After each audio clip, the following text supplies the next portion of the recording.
The Las Vegas Raiders have wrapped up the final day of mandatory minicamp, and one storyline is turning heads. Thayer Munford is working in at left guard. This isn't just a minor tweak. It could signal a significant shift in how the offensive line will take shape heading into training camp.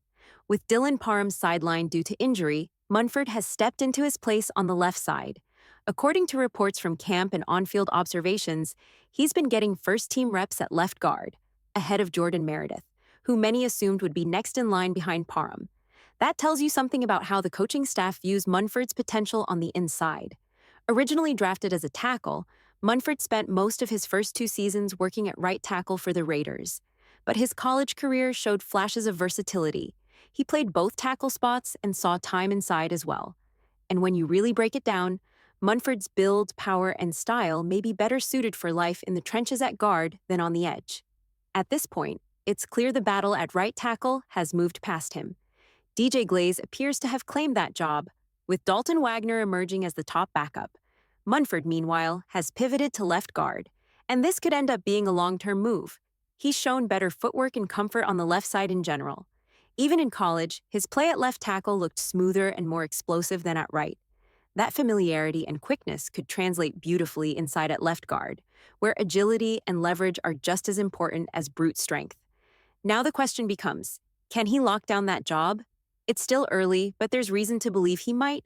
His size and physicality make him hard to push around.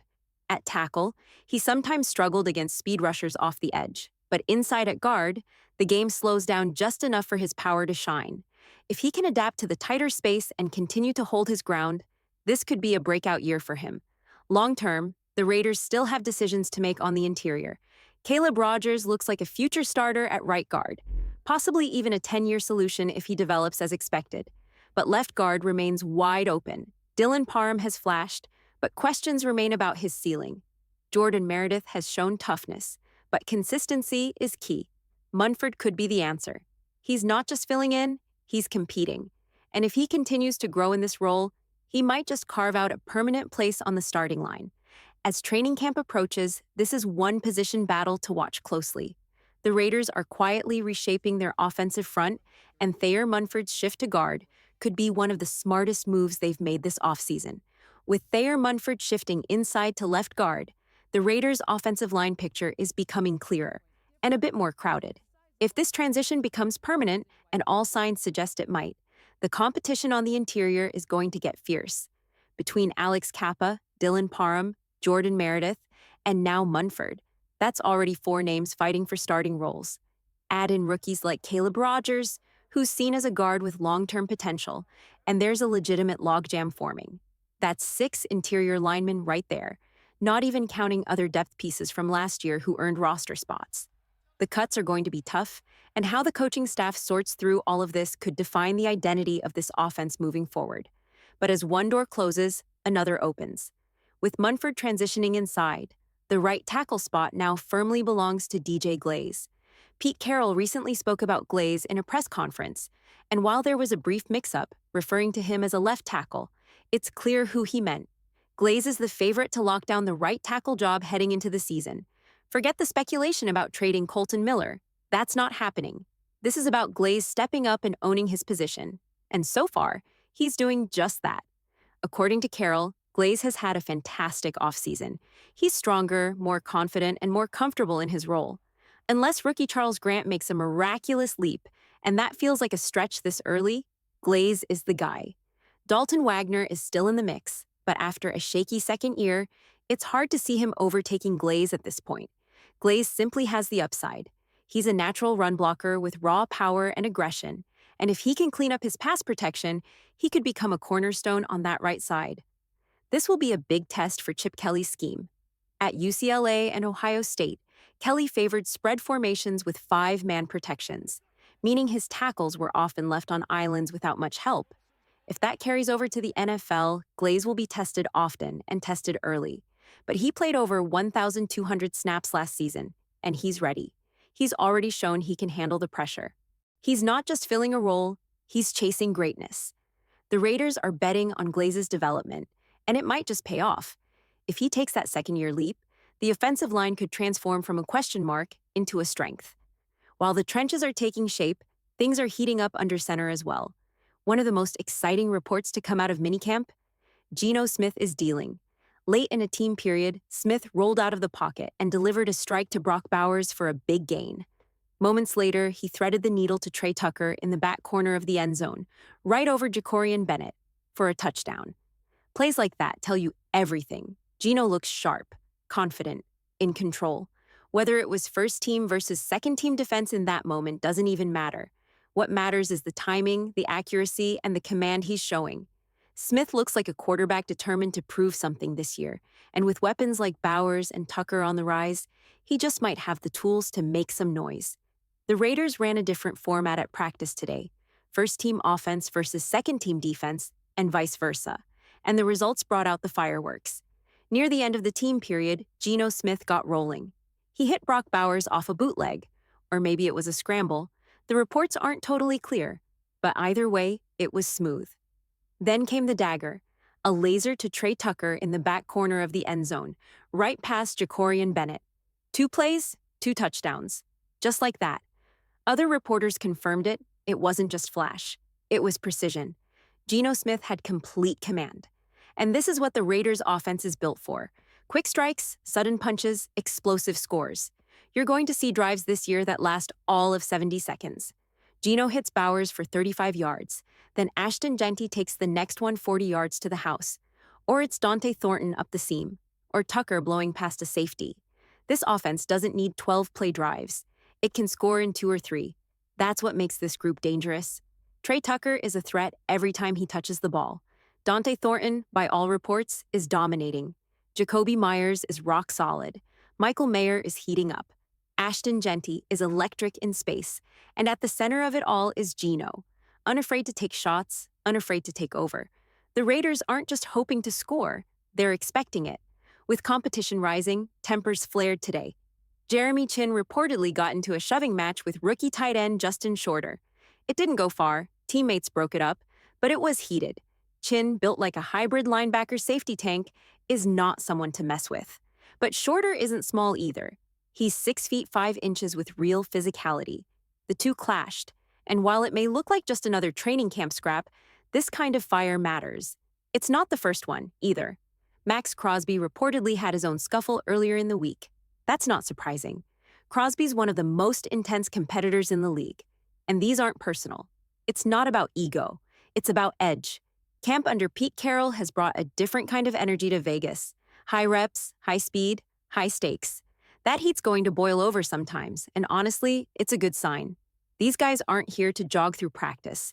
They're here to fight for jobs. Remember last year? A lesser-known defensive lineman went toe-to-toe with Crosby multiple times in camp. He made the 53-man roster. The lesson? You want a spot on this team? Bring the smoke. And speaking of players making noise, Michael Mayer is starting to look exactly like what the Raiders thought they drafted in 2023. Chunk plays across the middle, tough grabs between the hashes, consistent production when it counts. PeteCarroll praised him after practice, saying Mayer had a great offseason and looks ready to break out. And make no mistake, this is the Mayer the Raiders were expecting when they made him a day 2 pick. Back in that 2023 class, the hype around Mayer was real. He was billed as a potential generational tight end, tougher than Kincaid, more polished than Musgrave, more complete than Laporta. The kind of guy who could block like a tackle and catch like a receiver. Now, it's all starting to click.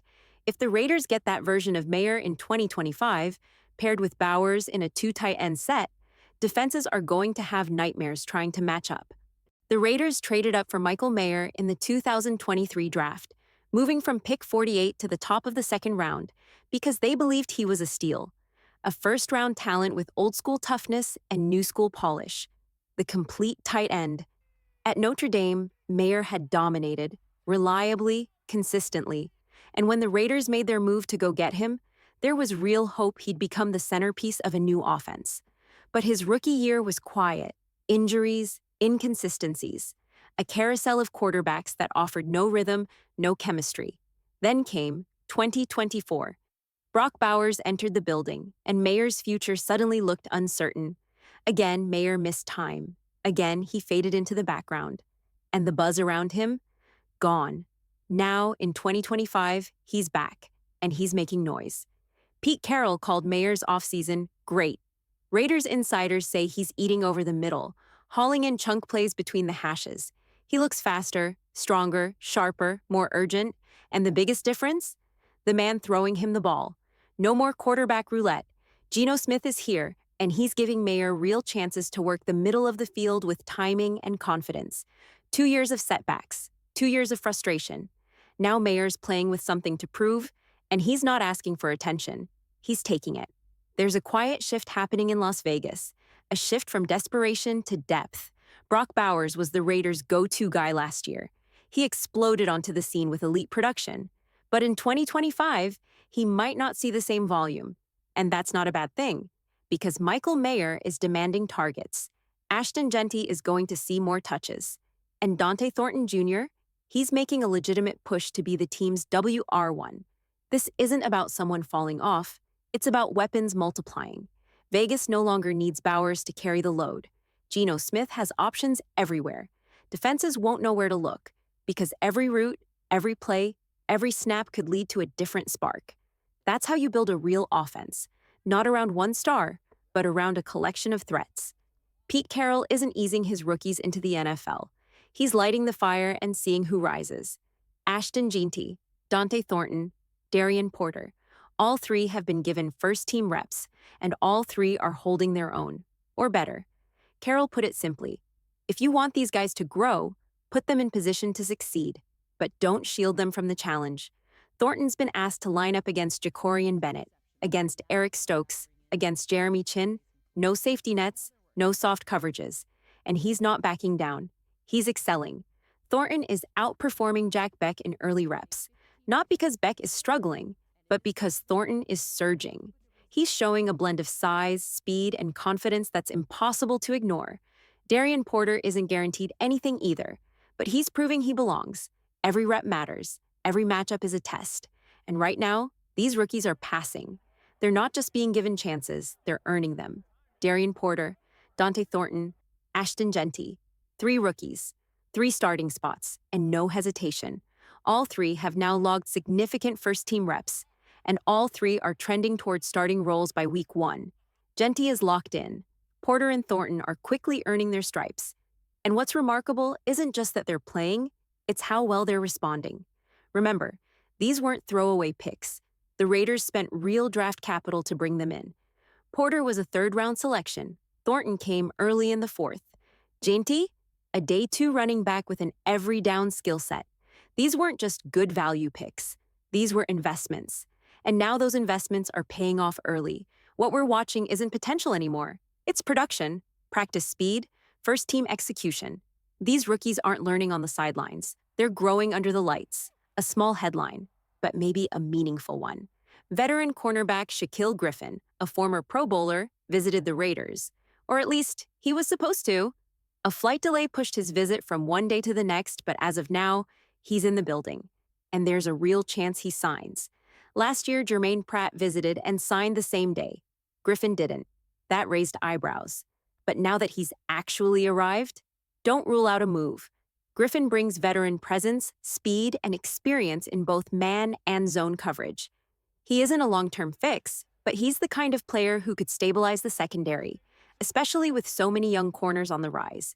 If the deal gets done, it's another smart layer for a defense already finding its identity. And now, it begins. For RaiderNation, the offseason always drags. Once that final whistle blows in Week 18, all that's left is the wait. Through spring, through minicamp, through the quiet weeks of June. But now, the real work begins. Training camp is 4 to 5 weeks away. Pads will pop, depth charts will shift, and the 2025 Raiders will begin to take shape. This is the moment where belief starts to feel real, where names on paper become players in motion, where promise gives way to production. Football is back, and the silver and black are ready.